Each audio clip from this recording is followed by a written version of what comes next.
ಸ್ವಯಂ ಪಾಕ ಅಭಿಮಾನಿಗಳಿಗೆ ಸ್ವಾಗತ. ಇವತ್ತು ನಾವು ನವಣಕ್ಕಿಯಿಂದ ಹಾಲ್ಬಾಯಿ ಹೇಗೆ ಮಾಡೋದು ಅಂತ ನೋಡೋಣ. ಬೇಕಾಗುವ ಪದಾರ್ಥಗಳು: ನವಣೆ ಅಕ್ಕಿ ಅರ್ಧ ಕಪ್ಪು, ಪುಡಿ ಮಾಡಿದ ಬೆಲ್ಲ 1 ಕಪ್ಪು, ಏಲಕ್ಕಿ 3, ತಾಜಾ ತೆಂಗಿನಕಾಯಿ ತುರಿ 1.5 ಕಪ್ಪು, ನೀರು 3 ಕಪ್ಪು, ಹಾಲ್ಬಾಯಿ ತೆಗೆಯೋ ತಟ್ಟೆಗೆ ಸ್ವಲ್ಪ ಕೊಬ್ಬರಿ ಎಣ್ಣೆ, ಇಲ್ಲ ನೀವು ತುಪ್ಪ ಬಳಸ್ತೀರಿ ಅಂದರೆ ತುಪ್ಪನ ಎಲ್ಲ ಕಡೆನೂ ಸವರ್ಕೊಳ್ಳಿ. ನವಣೆ ಅಕ್ಕಿನ ಚೆನ್ನಾಗಿ ತೊಳಿರಿ.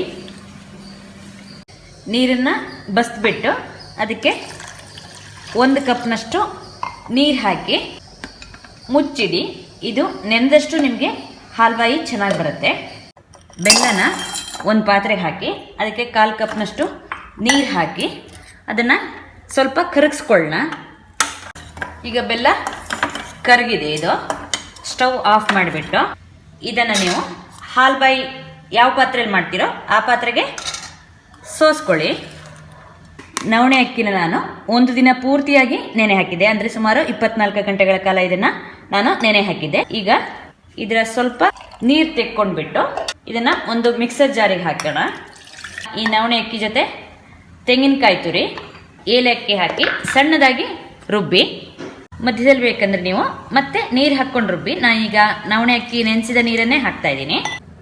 ಈಗ ನವಣೆ ಅಕ್ಕಿನ ಸಣ್ಣಕ್ಕೆ ರುಬ್ಕೊಂಡಿದೆ. ಇದನ್ನು ಬೆಲ್ಲದ ನೀರಿರುತ್ತಲ್ಲ ಆ ಪಾತ್ರೆಗೆ ಹಾಕಿಬಿಟ್ಟು ಈ ಮಿಕ್ಸರ್ ಜಾರಿಗೆ ಸ್ವಲ್ಪ ನೀರು ಹಾಕಿಬಿಟ್ಟು ಇದರಲ್ಲಿರೋದನ್ನು ಕೂಡ ತೆಗೆದ್ಬಿಟ್ಟು ಹಾಕೋಣ. ಸ್ಟವ್ ಆನ್ ಮಾಡಿಬಿಟ್ಟು ಇದನ್ನು ಕೈ ಆಡಿ. ಮೊದಲು ನೀವು ಸ್ವಲ್ಪ ಮೀಡಿಯಮ್ ಉರಿನಲ್ಲಿ ಇಟ್ಕೊಂಡ್ರೂ ಆಗುತ್ತೆ, ನೀರಾಗಿದ್ದಾಗ ತೊಂದರೆ ಇಲ್ಲ. ಇದಕ್ಕೆ ಈಗ ಹತ್ರ ನಾನು 3 ಕಪ್ನಷ್ಟು ನೀರು ಹಾಕಿದ್ದೀನಿ. ನೋಡಿ, ಈ ಹದದಲ್ಲಿ ಇದೆ. ಈಗ ನೋಡಿ, ಇದು ಗಟ್ಟಿ ಆಗ್ತಾ ಬರ್ತಾ ಇದೆ. ಈ ಥರ ಗಟ್ಟಿ ಆಗ್ತಾ ಬಂದ ಹಾಗೆ ನೀವು ಮಧ್ಯದಲ್ಲಿ ಮಗ್ಚಿದ್ರೂ ಆಗುತ್ತೆ. ಉರಿನ ನೀವು ಮೀಡಿಯಮ್ ಲೋಗ್ ಇಟ್ಕೊಳ್ಳಿ. ಈಗ ನೋಡಿ, ಚೆನ್ನಾಗಿ ಗಟ್ಟಿ ಆಗ್ತಾ ಇದೆ. ಇದು ತಳ ಬಿಡುವಷ್ಟು ಹೊತ್ತು ನೀವು ಇದನ್ನು ಕೈ ಆಡ್ತಾನೆ ಇರಬೇಕು. ತುಪ್ಪ ಹಾಕೋದಾದರೆ ಈ ಹಂತದಲ್ಲಿ ನೀವು ತುಪ್ಪ ಹಾಕ್ಕೊಳ್ತಾ ಬರಬೇಕು. ಈಗ ಇದು ನೋಡಿ, ತಳ ಬಿಟ್ಕೊತಾ ಬರ್ತಾ ಇದೆ.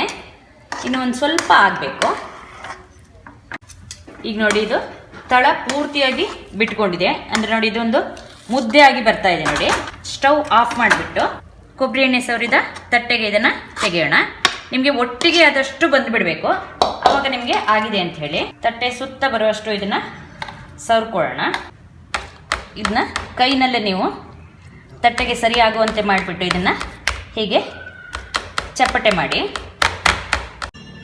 ಚಾಕುವಿಗೆ ಸ್ವಲ್ಪ ಎಣ್ಣೆನ ಅಥವಾ ತುಪ್ಪನ ಸವರ್ಬಿಟ್ಟು ಹಾಲ್ಬಾಯಿನ ನೀವು ಯಾವ ಆಕಾರಕ್ಕೆ ಬೇಕಾದರೂ ನೀವು ಇದನ್ನು ಕತ್ತರಿಸ್ಕೊಳ್ಳಿ.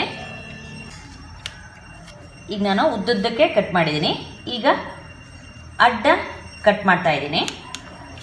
ನೀವು ಇದನ್ನು ಸ್ವಲ್ಪ ಬೆಚ್ಚಗಾದ್ಮೇಲೆ ಕಟ್ ಮಾಡಿ. ಒಂದು ಮೂಲೆಯಿಂದ ನೀವು ಒಂದೊಂದೇ ಹಾಲ್ಬಾಯಿಗಳನ್ನ ಹೀಗೆ ತೆಕ್ಕೊಳ್ತಾ ಬನ್ನಿ. ಹಾಲ್ಬಾಯಿ ತುಪ್ಪ ಹಾಕ್ತಿದ್ರು ಕೂಡ ನೋಡಿ, ನಿಮಗೆ ಮೆತ್ತಗೆ ಮೃದುವಾಗಿ ಬಂದಿರುತ್ತೆ. ಈ ನವಣೆ ಹಾಲ್ಬಾಯಿನ ಮಾಡಿ ನೋಡಿ ನಿಮ್ಮ ಅಭಿಪ್ರಾಯನ ಖಂಡಿತ ತಿಳಿಸಿ. ನಮಸ್ಕಾರ.